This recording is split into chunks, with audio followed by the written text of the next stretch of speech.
Muy bien, mis amados hermanos. Les invito a que tengamos una palabra de oración. Vamos a pasar a lo que también es muy importante. La alabanza es buena porque prepara nuestros corazones, mis amados. La alabanza es buena porque nos introduce de una forma suave a la presencia del Señor. Hoy vamos a ver un tema suave también. A veces el Señor llega con firmeza, ¿no? Y con buena exhortación. Hoy va a comenzar con algo tierno. Estamos conociendo a través del libro de Marcos, del estudio del Evangelio de Marcos, aspectos característicos de la persona de nuestro Señor Jesucristo, ¿cierto? ¿Qué es lo que hemos visto hasta ahora, mis amados hermanos? ¿Qué es lo que hemos visto en el bloque que llevamos antes de pasar a asuntos de la iglesia locales? La intención de los cuatro evangelios, mis amados hermanos, es que lleguemos a conocer a Jesús. Ese es el enfoque primordial de los cuatro evangelios. Mateo, Marcos, Lucas y Juan, ¿no? El propósito de ellos es conozcan a Jesús, ¿cierto? Y ellos nos van a también a dar las maneras de entender y conocer a Jesús. Es bueno conocer a Jesús. ¿Por qué? Porque Él es el dueño de este lugar. Es bueno entender a Jesús porque Él es nuestro Señor.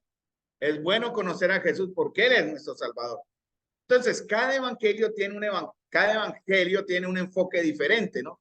Según el destinatario. Fue enfocado a diferentes lectores de los evangelios. Pero todos son una perfecta armonía. No hay contradicción en ellos. Por eso, cuando estudiamos los evangelios, y en este caso el evangelio de Marcos, en el texto que vamos a comenzar hoy, hay que ver los textos paralelos, porque algunos autores de Mateo, Marcos o Lucas o Juan dan cosas que el otro no dice y que completan la historia. Y vamos a ver algunas de esas nuevas cosas para poder entender este texto que vamos a ver hoy, comenzamos a ver hoy hasta que el Señor lo permita, el tiempo que el Señor lo permita, que comienza en Mateo capítulo 5, versículo 30 hasta el 44. Ahí en el texto dice la alimentación de los 5,000. Ese texto que está ahí no es inspirado. Eso colocó quien organizó la nomenclatura de la Biblia. Pero el texto sí dice que sucedió algo maravilloso. Entonces, como dije, cada evangelio tiene un enfoque diferente según el autor, los oyentes y el propósito. Por ejemplo, Mateo. Mateo, ¿quién era Mateo? ¿Se acuerdan? Mateo o Leví, el publicano, era un recaudador de impuestos, ¿cierto? Salvado de manera milagrosa, ¿no? Era un recaudador odiado por su gente, ¿no? Porque ellos de por sí tenían que hacer alianza o contrato, digamos así, con los romanos. ¿Qué era lo que hacían el recaudador de impuestos? Le cobraba los impuestos al pueblo para hacerlo a los romanos. ¿Qué ganaba él? Bueno, si el romano pedía un denario por usar un sitio, llamémoslo así, el recaudador pedía denario y medio para usar el sitio. Entregaba uno a los romanos y el medio se lo cogía él. Por eso eran odiados, porque ellos se enriquecían fácilmente a costa del pueblo. Eso era lo que hacía Mateo, un antiguo recaudador de impuestos. Pero él escribe su evangelio para los judíos. El evangelio de Marcos, en verdad, habla o presenta con muchas evidencias en el Antiguo Testamento, muchos versos, que Jesucristo es el rey de los judíos. Si el enfoque de Mateo es presentar a Cristo como el rey de los judíos, el hijo de David, el hijo de Abraham, el hijo de Dios, y muestra el Señor y de Jesús. Ese es el enfoque de Marcos. Por eso él habla mucho sobre eso. Cuando estuvimos Mateo, perdón, dije Marcos, cuando estuvimos Mateo, tenemos que enfocarnos en ese aspecto, cómo entender a Jesús como el rey, ¿no? Texto principal o versículo principal de todo Mateo, Mateo 1:23. Sea aquel ave que concebirá y dará a luz un hijo y llamará a su nombre Manuel, que traducido es Dios con nosotros. Ahora, Marcos, el que estamos viendo, ¿se acuerda quién eran Marcos? Juan Marcos, el sobrino de Bernabé. Uy, conocemos la historia de este muchacho, cómo fue problemático.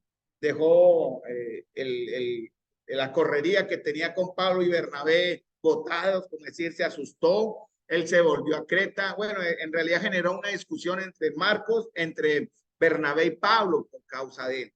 Sin embargo, con el tiempo Marcos fue acogido por el apóstol Pedro y Pedro lo discipuló, de cierta manera lo encarriló. Por eso Pedro le dicta el evangelio de Marcos a Marcos. En realidad este no es el evangelio de Marcos, es el evangelio de Pedro. Pero ¿cuál es el concepto? ¿Cuál es el enfoque? ¿No?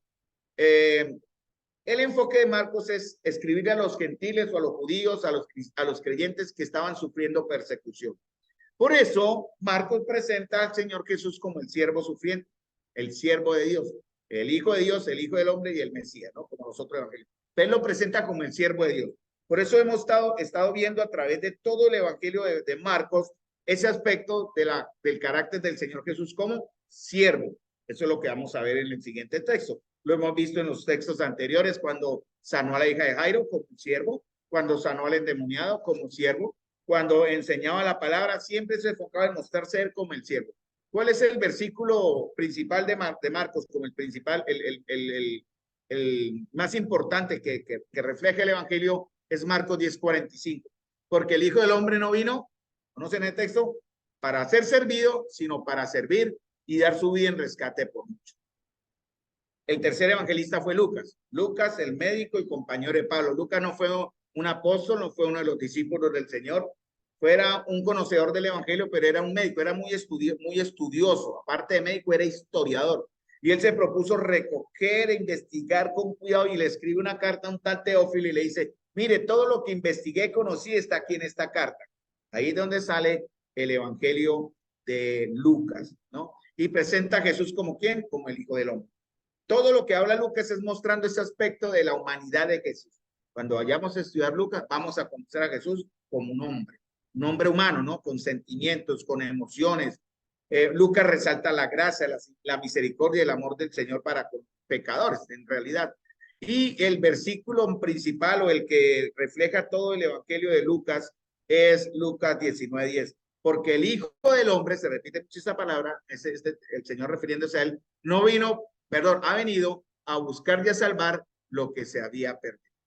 Y por último, Juan el discípulo amado, ese era más cercano del Señor, el apóstol, el único de los apóstoles que no murió en martirio, y él escribe su carta o su evangelio a los gentiles, no a los judíos, no a otra clase de personas, sino realmente a los gentiles de toda la generación. Por eso el evangelio de Juan es interesante para usar o lo usamos cuando estamos evangelizando, porque el evangelio de Juan tiene muchas promesas que enfocan o presentan a Jesús como el Hijo de Dios. Entonces Mateo presenta a Jesús como el Rey, Marco lo presenta como el siervo, Lucas lo presenta como el hombre y Juan lo presenta como el Hijo de Dios, ¿cierto? El Hijo de Dios. Y el texto principal en Juan es, porque resalta la divinidad de Jesús, es porque de tal manera amó Dios al mundo que ha dado a su Hijo unigénito para que todo aquel que en él crea no se pierda, mas tenga vida eterna. Yo les mandé por el interno el bosquejo de lo que hemos visto hasta ahora. Ahí está en el interno, si ustedes buscaron y le vieron en el grupo y se tomaron el tiempito de abrir la presentación, pudieron ver en la primera imagen lo que les acabo de mencionar y también el bosquejo de lo que hemos visto hasta ahora, ¿no? Los testimonios, los primeros en el capítulo 1, el ministerio de Jesús en el capítulo 1 hasta el final del capítulo, el poder y la autoridad de Cristo, la autoridad de Jesús sobre las enfermedades, la autoridad de Jesús en la oración, la autoridad de Jesús en perdonar pecados, cuáles son las prioridades del Señor en Marcos 2, cuál es el ministerio del Señor en Marcos 3, para los que están estudiando en una escuela de instrucción, los que están por internet, esto, bosquejos o este organigrama de lo que es el Evangelio de Marcos, yo creo que más de uno lo tendría que haber visto para entender cómo está entonces Marcos presentándonos a Jesús. Vamos entonces, hermanos míos, ya en este pequeño resumen de un resumen, por decir así, abramos nuestras Biblias en Marcos 6:30. Marcos 6:30. Si yo le preguntara a alguno de ustedes cuál es o qué es, o hágame o dígame, muéstreme, explíquenme un resumen de lo que hemos visto hasta ahora, ¿por dónde comenzaríamos? Entonces debemos comenzar desde el texto, ¿no? Desde el texto donde el Señor comienza a hablar el tema que hoy estamos viendo, que es el aspecto del servicio, ¿no? Del servicio. ¿Y cómo comenzó en Marcos capítulo 4? ¿Cómo vencer nuestros temores? ¿Se acuerdan? Marcos capítulo 4, versículo, me pasó la hojita, 35 en adelante. Ahí comienza el Señor Jesús a enseñar algunos principios de cómo nuestra fe va a vencer nuestros temores. Y ¿Qué es lo que vemos hasta ahora en Marcos capítulo 6? Estamos viendo un proceso. Los temerosos discípulos del Señor y ahora están en un estilo de trabajo o en estilo de vida o de vivencia que les permite o nos permite verlos como hombres ya en cierta manera sin temor, ¿no? Ellos poco a poco van conociendo y van aprendiendo los principios del Señor. ¿Pero por qué? Porque lo ven a Él. El Señor en Marcos 4, 5, la mitad del 5 fue, estamos viendo hasta ahí lo que vimos, Él les da la teología, pero después los manda a la práctica. Eso comienza desde Marcos capítulo 6, versículo 7, cuando comienza a enviarlos de dos en dos ya de una manera práctica. Llega el momento, hermanos, en que la teología que vivimos en la iglesia la tenemos que combinar. Nunca vamos a dejar de aprender la teología, la doctrina, nunca. La palabra de Dios es tan eterna, hermanos, que no nos alcanzará esta vida ni la otra para entender los misterios y las verdades de Dios aquí en la Escritura. Pero el Señor sí nos pide, en cierta manera espera, por favor, apagar celulares. Él espera que, hermanos, cuando entendamos la teología, pasemos a la práctica. Cuando entendamos la doctrina, necesario es pasar a vivir la doctrina. Porque si no, estaríamos cayendo en el mismo problema o en la misma situación de la cual Santiago hablaba, ¿no? No sean solamente oidores, sino hacedores.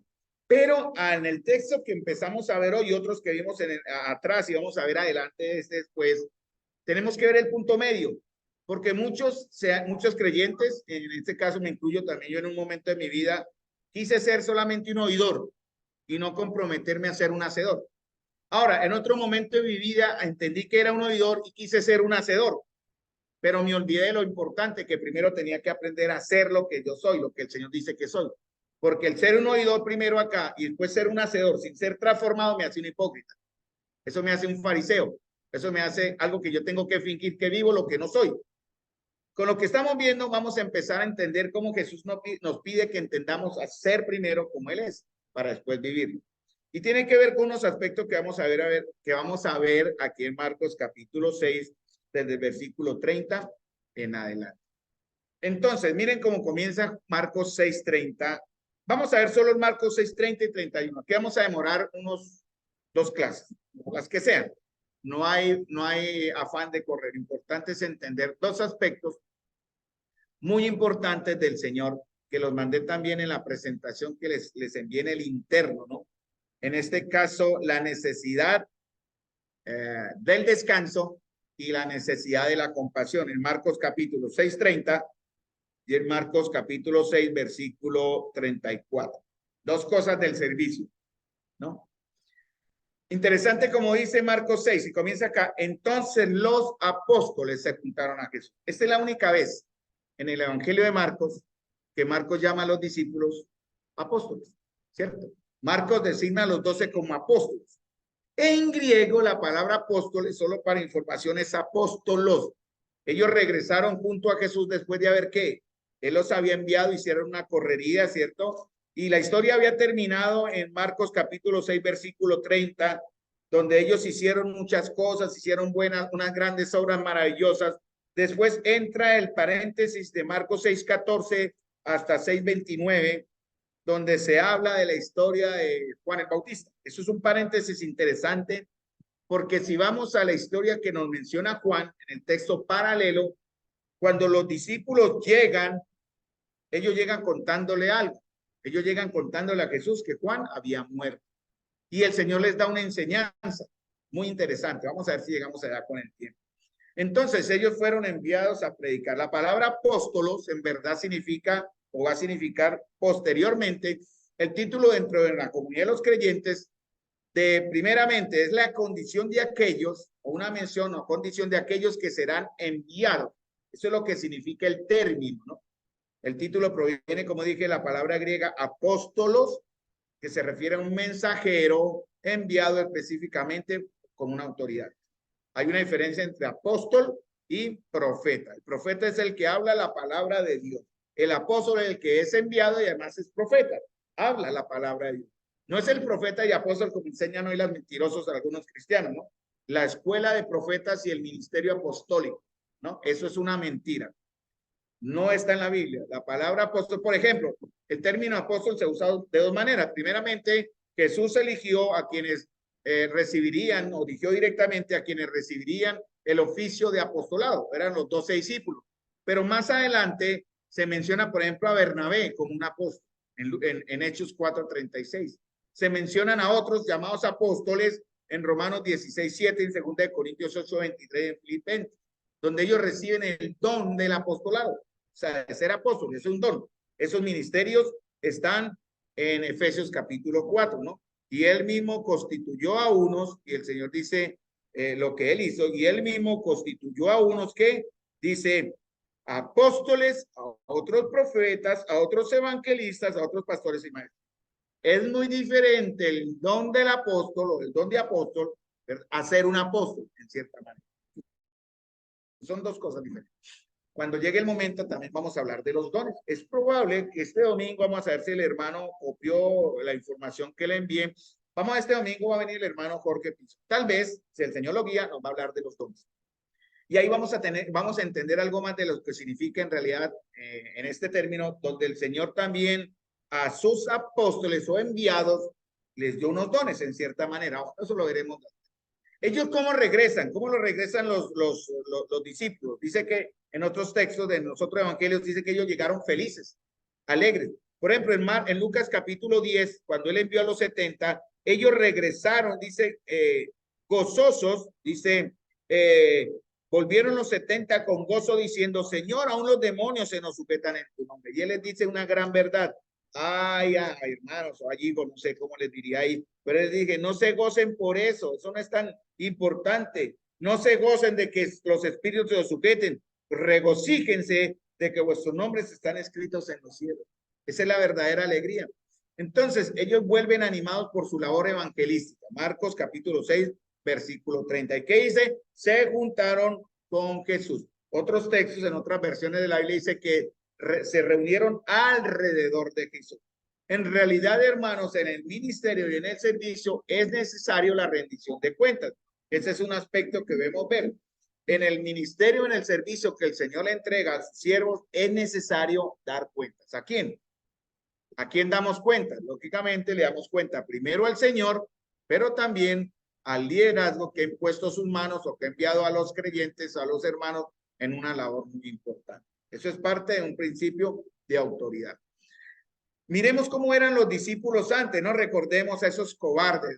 Esto está sucediendo en días, en menos de unos días, digamos entre un mes, por dar una idea, ustedes tengan una idea. Y recuerden cómo estaban esos discípulos asustados en Marcos capítulo 4, versículo 40, donde la tempestad estaba que hundía la barca y estos cobardes sintieron desmayar en medio de la tormenta cruzando el mar de Galilea, atemorizados y sin fe.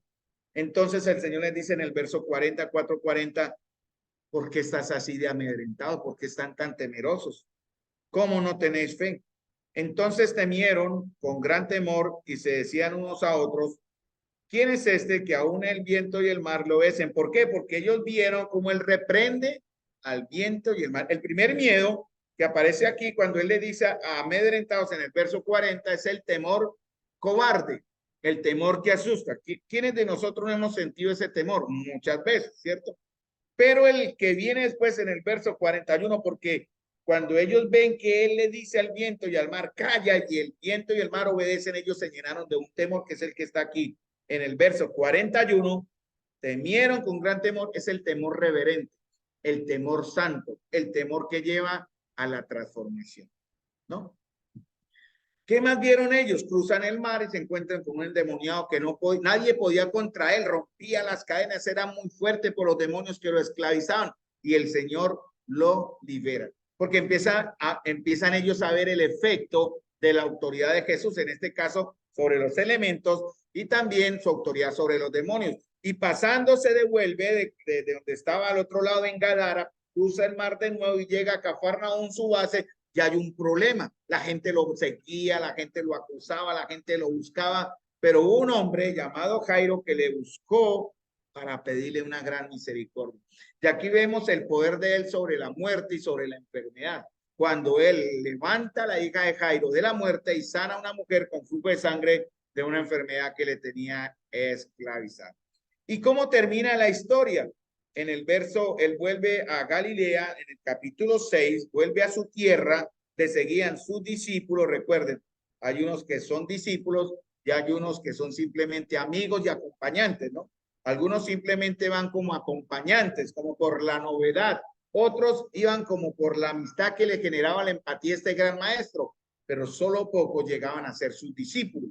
Los que iban en verdad a ser amigos y discípulos irían a aprender de él. Esas son las personas que el Señor necesita. Esas son las personas o los creyentes que el Señor necesita ver en nosotros. Y hay un efecto tremendo en lo que sucede por la incredulidad. ¿Qué impide la incredulidad? Marcos capítulo 6, versículo 5. Y no pudo allí hacer ningún milagro, salvo que sanó a unos pocos enfermos poniendo sobre ellos las manos. ¿Es que acaso sanar enfermos no era un milagro? Aquí se hace una diferencia, ¿no? No pudo hacer ningún milagro, salvo que, aparte que sanó enfermos. Eso es un milagro. ¿A qué milagro se refería el Señor? Pues hermanos, es el milagro donde necesitamos el don de milagros acá, en verdad. El don que lleve a las personas a arrepentirse, en ese caso, por la predicación del evangelio, por la verdad del Señor, que lleva a los creyentes, a quienes escuchan esta verdad, a caer a los pies de Jesús pidiendo misericordia. Eso fue lo que el Señor no vio en ellos, por la incredulidad de los mismos de Nazaret. No, su incredulidad les impidió ver a Jesús, tanto que se burlaron de él. ¿Quién es este? No es este el carpintero hijo de María, y lo dijeron con sorna porque ellos sabían que Jesús no era el hijo de María, no era el hijo de José, perdón, ¿cierto? Entonces ellos dijeron, no es este el carpintero hijo de María, hermano, y menciona a Jacobo. ¿Quién es Jacobo? ¿Se acuerdan? ¿Quién es Jacobo? El mismo Santiago que estamos estudiando los domingos. De José y de Judas. ¿Quién es Judas? Judas escribió el evangelio o la carta a Judas. Sus hermanos, aunque ellos no creían en él al principio, ¿no? Ellos se escandalizaban de él, sus mismas hermanas y su familia lo rechazaron. Muy bien. Y en capítulo 6, versículo 7, él escoge. En otros evangelios dice que el Señor se apartó al monte a orar.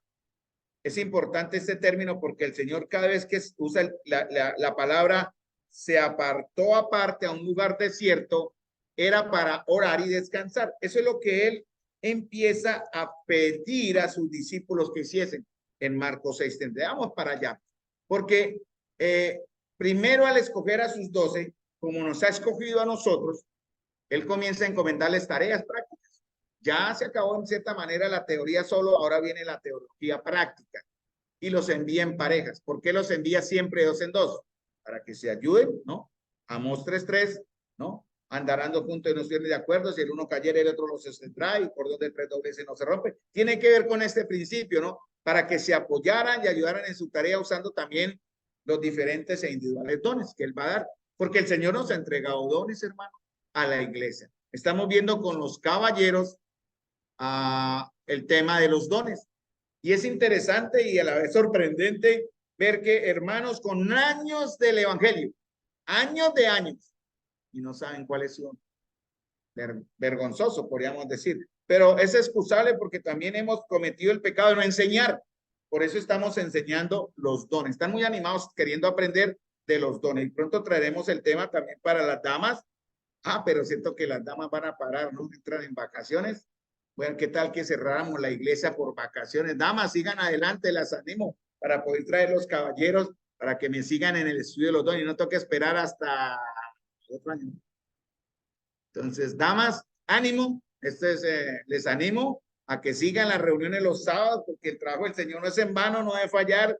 Pero bueno, han decidido ustedes tomar sus vacaciones, pero también se lo merece porque han trabajado fuerte este año y los varones espero no se me desanimen cuando vuelvan en enero, aunque yo voy a mantener la reunión abierta. Los que quieran reunirse conmigo los sábados, aquí los espero, así las damas no vengan para seguir estudiando la escuela. Bueno, Señor, los hombres, ¿qué dijo? Los hombres no tenemos vacaciones, hay que trabajar, pero también hay que edificarnos en la palabra porque hay que ser los sacerdotes de nuestros hogares. Muy bien, entonces hermanos, ellos comienzan a ser enviados para que se ejerciten en el servicio. ¿Y en qué van ellos? Ellos van respaldados en dos cosas. Una, en la autoridad de su nombre, no en un poder. Ellos no tenían poder. Nadie humano tiene poder. Aquellos que dicen que tienen un poder que viene de Dios es mentira. Nosotros tenemos la autoridad en el nombre de Jesús. Eso sí da poder. ¿Sí me entienden? Pero naturalmente yo no tengo un poder que me haga hacer cosas maravillosas. Todo está por lo que yo tengo dentro de mí.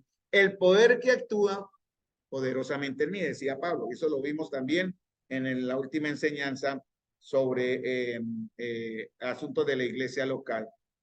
Muy bien. Ellos fueron en la autoridad de su nombre y también en la autoridad de lo que ahora tenemos como las escrituras. Las escrituras nos dan el respaldo, porque todo lo que vayamos a hablar tiene que estar basado en la palabra del Señor. Por eso en Lucas 10:17, eso lo reconocieron los 70. Él los envió de dos en dos. ¿Qué hubiera pasado si hubiese enviado a los 12, hubiese enviado a los 70, si hubiera ese 71, por ejemplo? Hubiese uno descuadrado. ¿Qué hace ese pobre allá solo y los demás se fueron y él solo? Por eso es bueno ir siempre en pareja. Toda visitación en pareja, toda consejería en pareja, todo ministerio y servicio siempre en lo imposible acompañado de alguien. Porque nosotros representamos a Cristo, hermanos, en la autoridad de su nombre y en la autoridad de las escrituras. Miren lo que dice Mateo 14, 12 al 13. Mateo 14 es el texto paralelo. Mateo 14,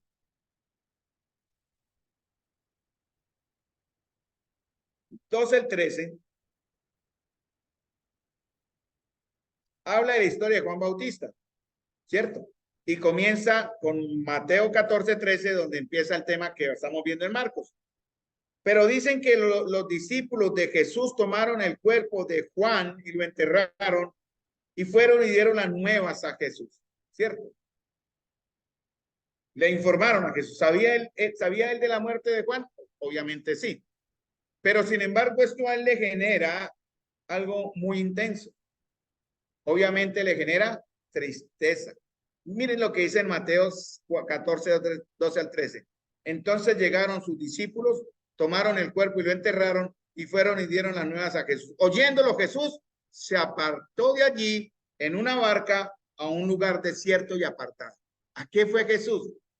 Se apartó, escuchó la mala noticia, la muerte de su primo con el que creció, aquel que lo presentó como el Cordero de Dios, muerto, porque en Marcos capítulo 1 se menciona que el ministerio del Señor Jesús comienza prácticamente desde el momento en que Juan estaba encarcelado. Por ejemplo, en Marcos capítulo 1, versículo 14 dice, después que Juan fue encarcelado, Jesús vino a Galilea predicando el evangelio del reino de Dios.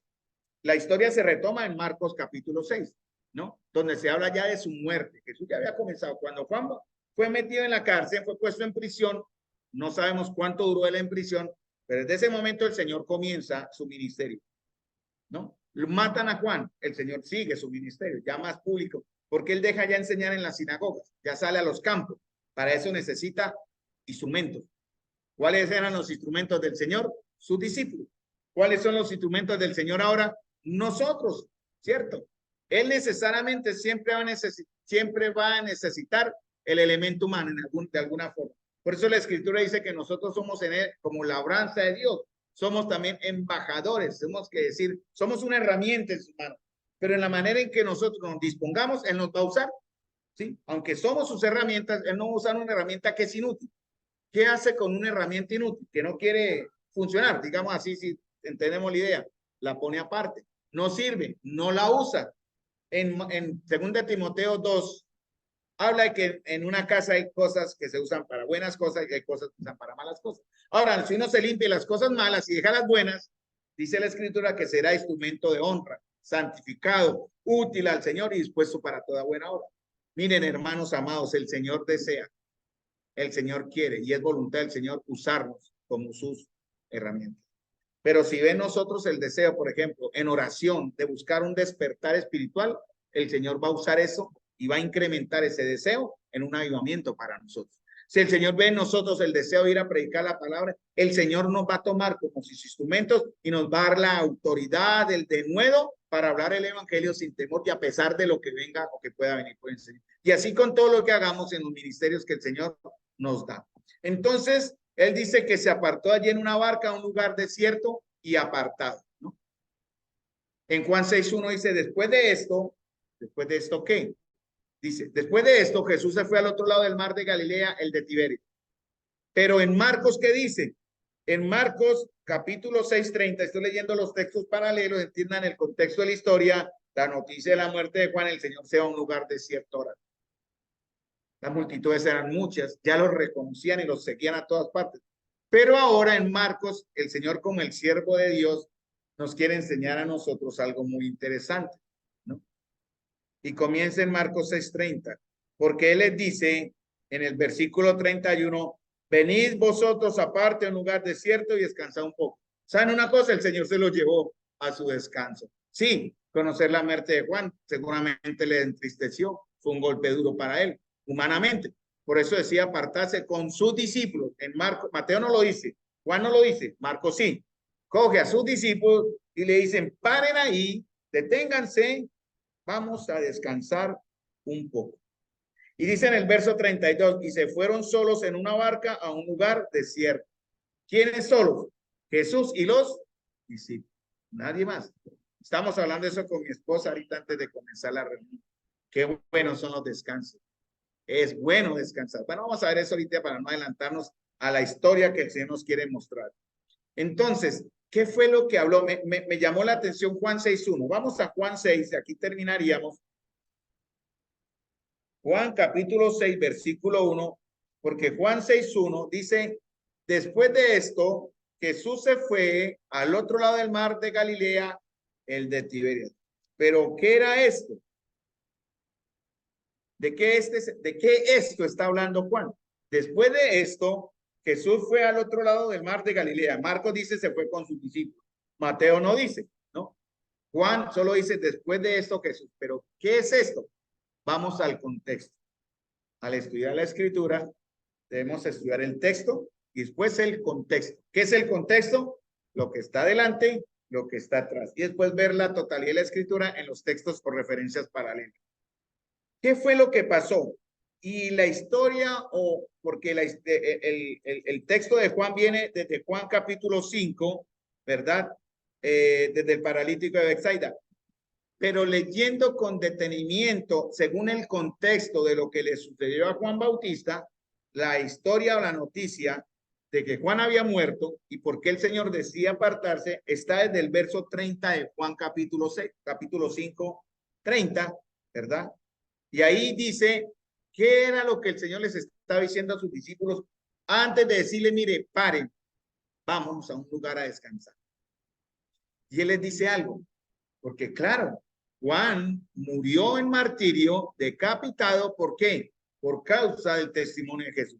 Hermano, servir a Cristo no es fácil. Servir a Cristo conlleva y obliga o va a obligar al rechazo, ya sea de los propios, es decir, en la misma iglesia, o el rechazo de los impíos, pero va a haber de alguna manera oposición.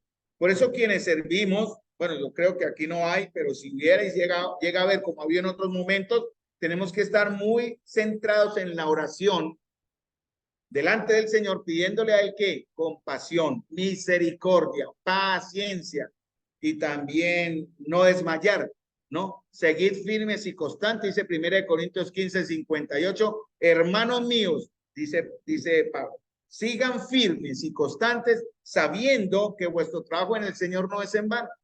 Entonces, hermanos, no hay que desmayar, damas, no desmayen, ¿no? Bueno, yo lo dije como ilustración, pero igual ellas tienen derecho a escoger su vacación. No descansen, damas. Caballeros, los voy a seguir esperando los sábados. Si desean reunirse conmigo, voy a estar ahí esperando los que quieran llegar y dice la palabra. Sábados a las 6, así las damitas estén en su descanso hasta diciembre. Pero dice el Señor, no desmayen, ¿no? No pierdan el enfoque ni la fe, ¿no? No tengan miedo de que se va a perder su trabajo. Sí, mi esposa decía antes, sí, a veces es necesario el descanso, a veces hay que soltar, pero hay que soltar de una manera sabia y con responsabilidad. Miren lo que dice Juan capítulo 5, versículo 30. Y vamos a terminar en 5 puntos que el Señor les dice a sus discípulos para darle la enseñanza de lo que le sucedió a Juan, ¿cierto?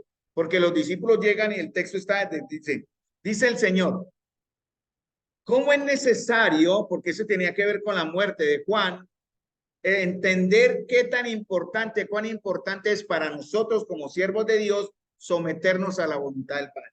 Hermanos, no vamos en el nombre de nadie. No vamos por deseo propio. Por eso, si cuando hay un deseo para el Señor, hay que entender primero si es el Señor que me envía. No puede ser la carne, ¿no? Que me manda a hacer cosas. Hay que tener cuidado. Hay que, Señor, ¿qué quieres que yo haga? El Señor dirá, hágalo, y lo hacemos. Muchas veces hacemos las cosas y después le decimos, Señor, ¿quieres que lo haga? ¿Sí me entienden la idea? Es al contrario, como aquel que pide oración, que ya hemos dado el ejemplo, hermano, ayúdeme porque empecé una relación con esta niña, ore ¿para qué voy a orar si usted ya la empezó? Había que orar previamente antes de comenzar la relación para conocer la voluntad de Dios. Bueno, es un ejemplo que nos gusta tomar porque es muy práctico. Miren lo que dice en Juan 6:30. Hermanos, los siervos de Dios, como nosotros, los discípulos que lo oían, dice, no puedo yo hacer nada por mí mismo. Nada, nadie hace nada por sí solo. Según oigo, así juzgo. Y mi juicio es justo. Porque no busco mi voluntad, sino la voluntad del que me envió. Por eso, hermanos, es necesario en el ministerio aprender a ser buenos oidores, en el ministerio para el servicio, buenos oidores, y en base a lo que oímos por las evidencias, por eso es bueno, el Señor siempre pide 2 o 3 testigos para todo. En base a eso dice ejecutar o ejercer un juicio justo. Verso 30. ¿Por qué? Porque el objetivo de esto, de saber oír y emitir un juicio justo en cualquier circunstancia de nuestra vida de iglesia, es buscar ¿qué? ¿Qué dice Juan 5:30? La voluntad del Padre. A veces queremos nosotros imponer las normas de la santidad, hermano.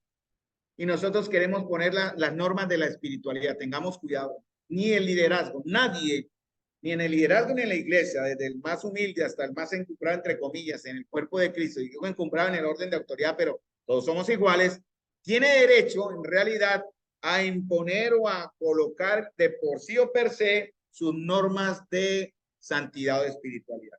Porque esas normas de santidad o espiritualidad, ¿quién las da? Está en la palabra. Entonces, por eso todos nos debemos referir a la palabra, ¿cierto? Por eso vemos congregaciones que uno, bueno, yo una vez pregunté, pero eso sale en creo, pues, cuando, por ejemplo, los que, bueno, he visto con una, le pregunté a uno sobre el vestir del varón, fue un vestir del varón, porque ellos andan siempre encorbatados. Sí, para ellos es un anatema si no usan una corbata. ¿Y dónde está en la Biblia? Yo le pregunté al hombre, que una charla sin forma, pero yo le pregunté de manera tranquila, ¿no? No inquiriéndole, oiga, ¿y eso dónde está en la palabra? El hombre me sacó por ahí unas ahí que en realidad no supo dar pie con bola, porque eso era más una costumbre de iglesia antes que una imposición o una orden de la misma palabra, ¿no? Su corbata era para él su espiritualidad. Entonces los que usan corbata son los espirituales y los que no la usan, pues no lo son, según ellos, aparentemente. Y así hay con varias cosas.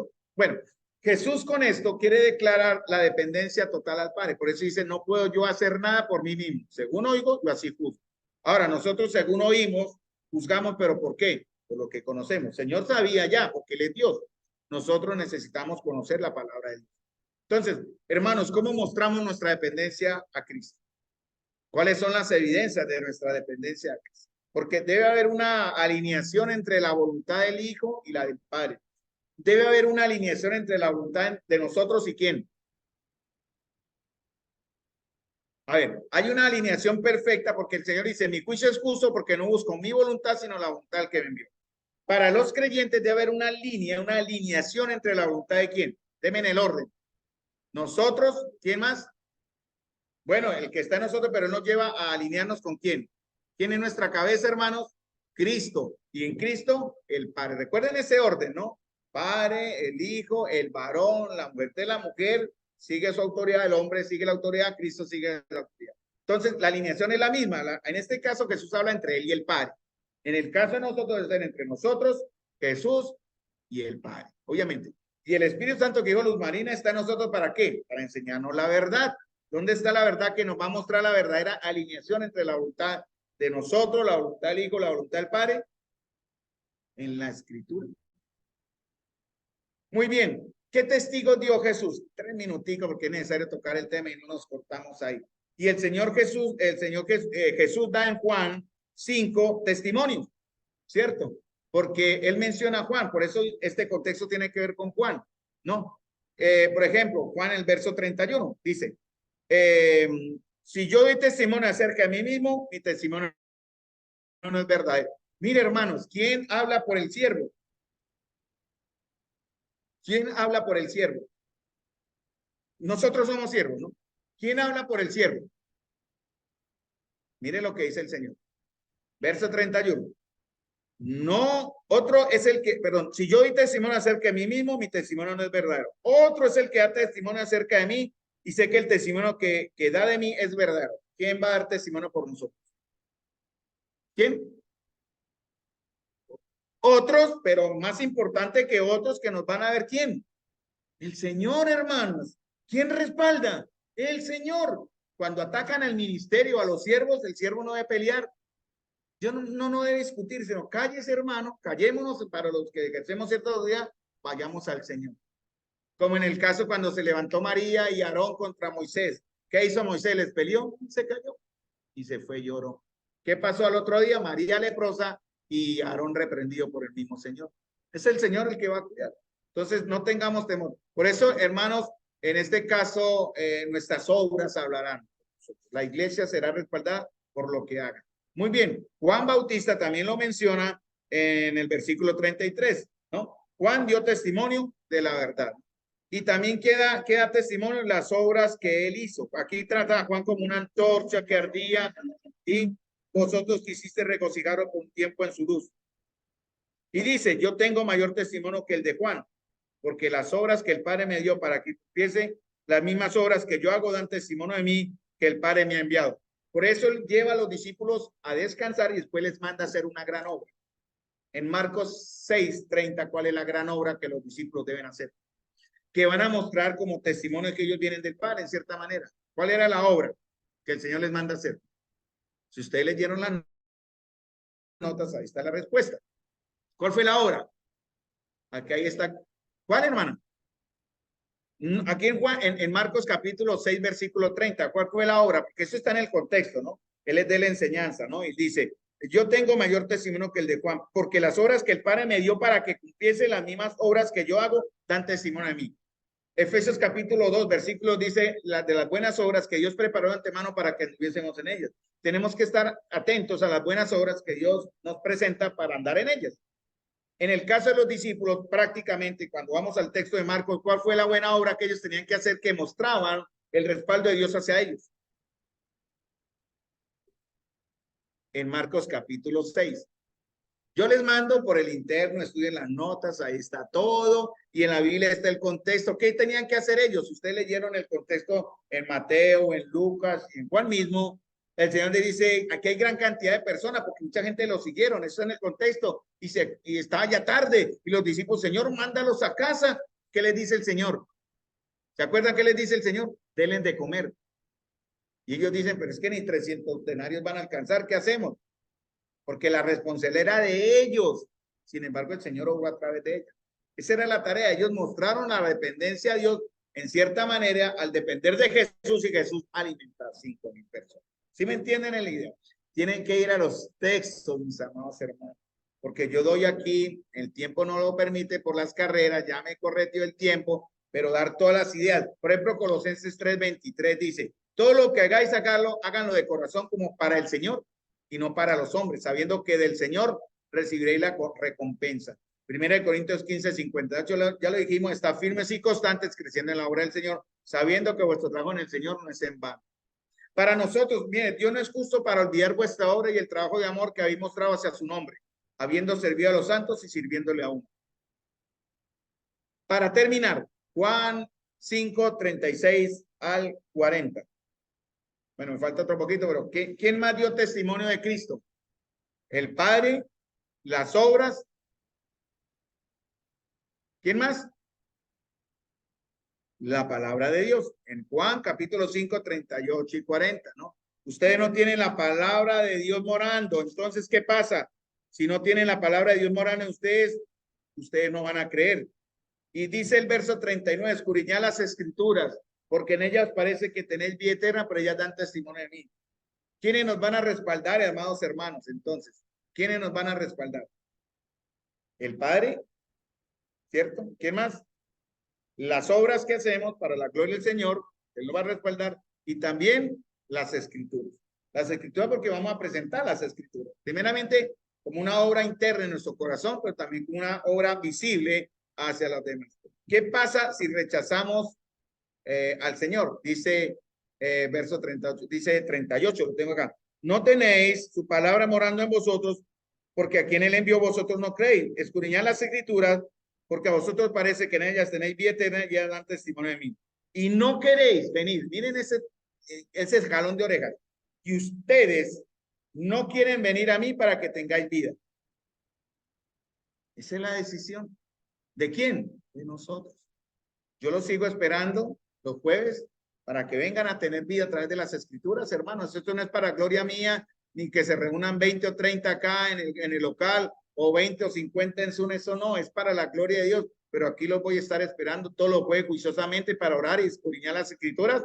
O para los que me quieran acompañar los sábados, aún seguiré pacientemente esperando a los varones que quieran venir a seguir siendo instruidos en la verdad del Señor. Por último, ya termino, ya el otro testimonio que dice acá, cuando dice el Señor, verso 41, gloria a los hombres no recibo, y yo conozco que no tenéis amor de Dios entre vosotros. ¿Por qué? ¿Por qué ellos no mostraban el amor? Dice el verso 44, ¿cómo podéis vosotros creéis pues recibir gloria los unos de los otros y no buscáis la gloria que viene del Dios único? Los discípulos se alegraron, 70 después y los 12 ahora, de que milagros, demonios y sanaban y todo, pero eso no era lo que ellos debían buscar. Ellos se sintieron humanamente engrandecidos y el Señor les hace esa exhortación. Juan no la buscó. Juan no buscó su gloria. ¿Cómo terminó Juan? Decapitado. ¿Debemos buscar nuestra gloria? No, hermanos. Debemos buscar la gloria del Señor.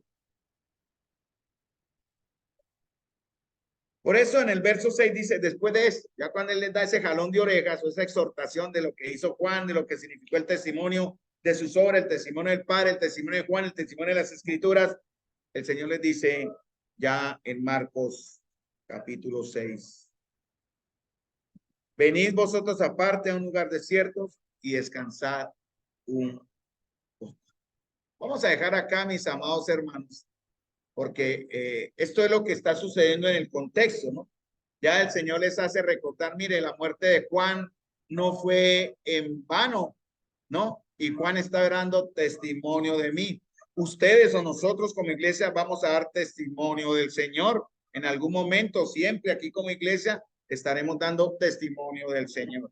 Por eso, hermanos, debemos prepararnos por las Escrituras, por el justo juicio y sabio juicio, y por el amor entre nosotros, como dice en los versos del 40 al 45 de Juan capítulo 5.